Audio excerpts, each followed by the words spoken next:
Something happened 63 years ago that's haunted me my entire life. I've never told anyone about it until now. It's official. I'm an old man. For the last couple years, I've comforted myself by saying I'm in my early 70s, but math is simple and unforgiving. Today is my 75th birthday, and God, the years do fly. I'm not here for your well wishes. This is hardly a milestone I'm excited about. I'm glad to still be here, of course, but I find I have less and less to live for with every passing year. My bones ache. My kids live far away, and the other side of my bed has been empty for just over 8 months now. In fact, once I cast my vote against that goddamn Trump this November, I may have nothing to live for at all.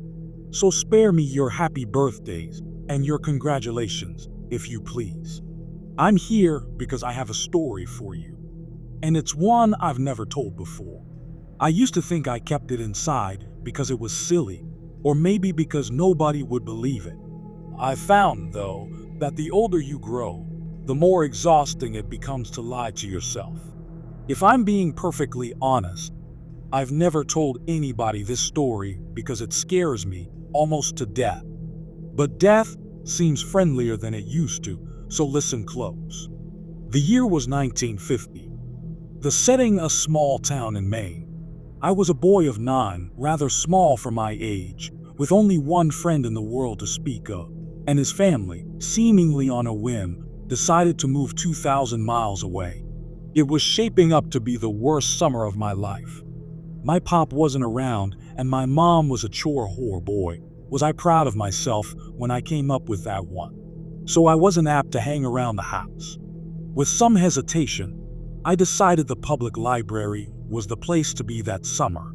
The library's collection of books, particularly children's books, was meager to say the least. But within the walls of that miserly structure, I would find no undone chores, no nagging mother, God rest her soul, and perhaps most importantly, no other children with whom I would be expected to associate. I was the only kid with a low enough social status to spend his precious days of freedom sulking amid the bookshelves, and that was just fine with me. The first half of my summer was even more dreadful than I had imagined it would be. I would sleep in until 10, do my chores, and then ride my bike to the library. And by bike, I mean rusty log of crap attached to a pair of wheels.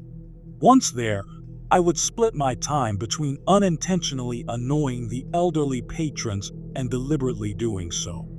One pleasant lady actually interrupted my incessant tongue clicking to hiss, "Shut the F up," at me, the first time I ever heard a grown-up use the F word. Big deal, I know. But in those days, it was unheard of. The dreary days turned to woeful weeks. I had actually begun praying for school to start again, until I discovered the basement. I could have sworn I'd roamed every inch of that library. But one day, in the far corner behind the foreign language collection, I stumbled across a small wooden door I had never seen before. That was where it all began. The door was windowless and made from oak that looked far older than the wall in which it rested. It had a knob of black metal that quite literally looked ancient. I wouldn't have been surprised to learn it was crafted in the 17th century. Engraved on the knob was what appeared to be a single footprint. I had the sense that whatever lay beyond this door was forbidden to me, and therefore probably the most interesting thing I would encounter all summer. I quickly glanced around to make sure nobody was watching me, then turned the heavy knob, slipped behind the door, and shut it. There was nothing. Only darkness.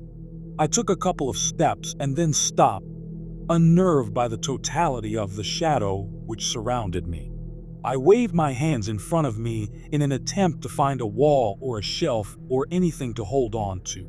What I actually found was far more subtle, a small string dangling from above, but far more useful. I grabbed it firmly and pulled it down. Back in the day, lots of light bulbs were operated with strings, and this was one of them. My surroundings were instantly illuminated. I was standing on a small, dusty platform that looked as though it hadn't seen life in quite some time. To my left was a crickety-butt spiral staircase, made of wood and appearing ready to collapse at any second. The bulb was the only source of light in the room, and it was feeble, so when I peered over the railing to see what lay below, the bottom of the staircase dissolved into the darkness. I was beginning to feel scared. This place, wherever I was, seemed to have no business in a town library. It was as though I were in a completely different building. But no 9-year-old likes to let a mystery go unsolved. Looking back, I wish I could tell my prepubescent self to turn around, go back, do anything else besides descending that staircase. You'll be spared a lot of sleepless nights, I'd say. But of course, I didn't know that then, and I may not have listened even if I had. So instead of turning back, I took a deep breath, gripped the railing, and glared resolutely forward as I began my descent. The wood on the railing was dry and covered with splinters. I immediately let go, holding my hands out for balance as I carefully traversed the staircase. It was, or at least seemed, very long, and with only the dim glow from the string bulb far above me, my heart pounded mercilessly in the darkness. Even kids can sense when something isn't right, I think. They just don't always give a crap. By the time my feet reached the cement floor at the bottom, the light from the bulb above was very nearly a memory. But there was a new light source, and God, I'll never forget it. Directly in front of me was a door, massive, and a deep shade of red. The light was coming from behind the door, and it shone out in thin lines from all four sides, a sinister, dimly glowing rectangle. For the second time, I took a deep breath and went through a door I shouldn't have. In contrast to the dank room I entered from, the room behind the door was blinding. When my eyes adjusted, what I saw nearly took my breath away. It was a library, the most perfect library imaginable. I gaped in wonder as I stepped, almost reverently, further into the room. It was beautiful. It was smaller than the library above, much smaller, but it seemed to be almost tailor-made for me. The shelves were packed with brightly colored titles. Both armchairs in the middle of the room were exquisitely comfortable, and the smell, my God, the smell was simply unbelievable. Sort of a mixture of citrus and pine. I simply can't do it justice with words, so I'll suffice it to say that I've never smelled anything better. Not in my 75 years. What was this room? Why had I never heard of it before? Why was nobody else here? Those were the questions I should have been asking. But I was intoxicated. As I gazed around at all the books and basked in the smell of paradise, I could only form one thought. I will never be bored again. In truth, boredom only hid from me for 3 years. It was on my 12th birthday, 63 years ago to this day, that everything changed. Before that day, I visited my basement sanctuary as often as I could, usually several times a week. I never saw another soul down there, yet strangely remained free of suspicion. I never removed a book from that room, but instead would pick up a particular volume wherever I had stopped reading during my previous visit.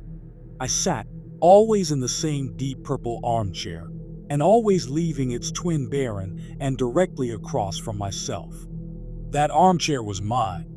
The other was, well, I suppose I couldn't have articulated it then much better than I can now. But it wasn't mine, that's for damn sure. On my 12th birthday, I arrived later than usual. My mom had invited a couple classmates and some cousins over to our house to celebrate. A gesture which I found more tedious than touching. Really, I just wanted to spend my birthday sitting and reading and smelling paradise. Eventually, our guests went home, and I made it to the library about 15 minutes before closing time. That didn't matter. The workers never checked down there before they locked up. I was free to stay as late as I wished. This particular night, I was devouring the final chapters of an epic adventure. Knights, swords, dragons, and the like. I didn't smell it until I read the final words and closed the book. The once exquisite aroma of that room had turned sour.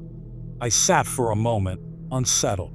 Objectively, I could recognize that the smell was actually the same as it had been before, that mixture of citrus and pine. I just perceived it differently, and I didn't like it anymore. It was the nasal version of an optical illusion. You know, the one that looks like a young woman glancing backward, but all of a sudden you see that it's really an old woman facing toward you. You can't unsee that, and I couldn't unsmell this. The spell was broken. The odor also seemed, for the first time, to be coming from somewhere specific.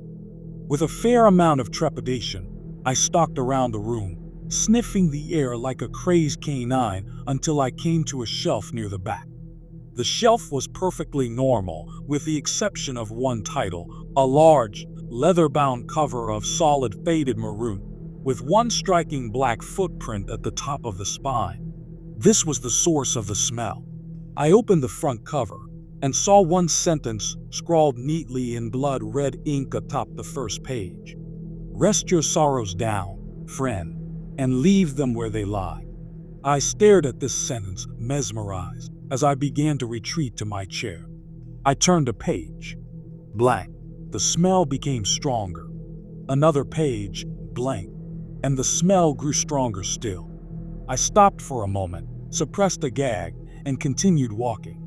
Then, as I neared the armchairs, I turned one final page, and there, in the same sinister print, was the last thing I expected to see.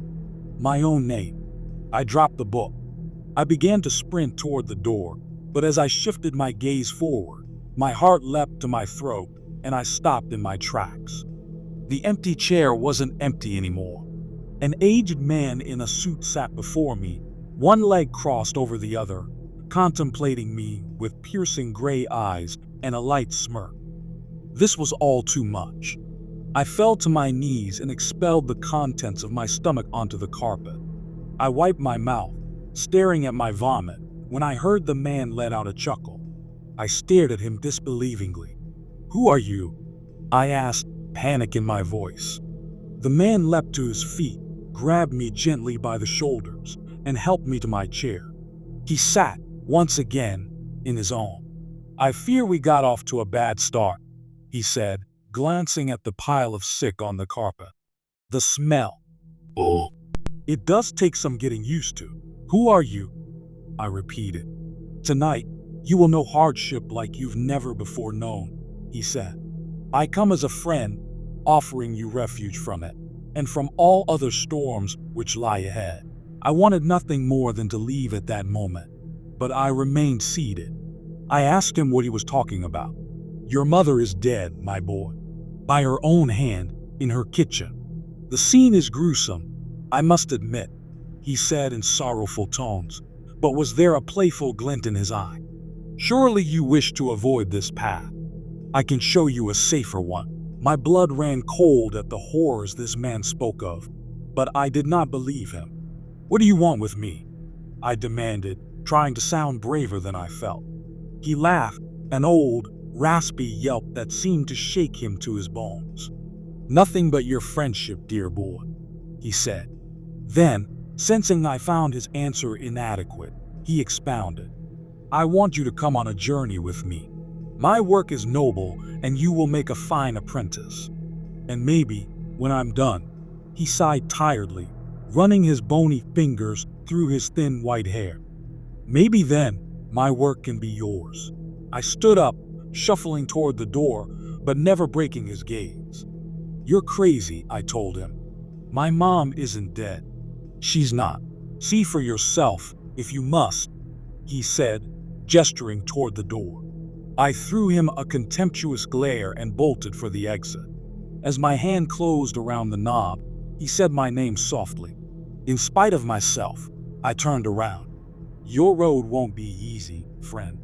If it ever becomes too much for you, and I mean ever," he said, pausing to sweep his hand over the room, "you know where to find me." I slammed the door behind me and took the decrepit stairs two at a time. I exited the library, clambered onto my bike, and hightailed it home. The front door was wide open. I dismounted, leaving my bike in a heap on the ground, and approached the house cautiously. The old man was lying, he must have been. Still, tears began to sting my eyes. Heart pounding, I stepped inside and called for my mother. I heard no answer, so I turned into the kitchen. To this day, I don't know why she did it. I've lived in that small town in Maine my entire life, although I've kept mostly clear of the public library. Once, in my late 20s, I summoned the courage to step inside. Life was good at that time, and my fear had begun to morph into idle curiosity. Where the door to my basement sanctuary once stood was only a blank wall. I asked the librarian what had become of that basement, though in my heart I knew the answer. There was no basement, she said. There had never been a basement. In fact, if she had her facts correctly, city zoning ordinances prohibited a basement in the area. I've been haunted by that sickly sweet smell, that poisonous blend of citrus and pine, ever since that long ago birthday. When I saw my mother in the kitchen that day, collapsed in a pool of her own blood, I smelled it. When a man claiming to be my father knocked on my college apartment door, begged me for money, and beat me to within an inch of my life when I refused, I smelled it. When my wife miscarried our second child, I smelled it. And again when she miscarried our fourth. When our oldest son got behind the wheel of the family Buick completely crap-faced and got his girlfriend killed, I smelled it. I began to smell it periodically as my wife became sick. She died late last year, and now I'm alone for the first time in more than half a century. Now, I smell it every day, and it feels like an invitation. A few months ago, I went back to the library, and the small oak door with the ancient handle was there, right where it used to be.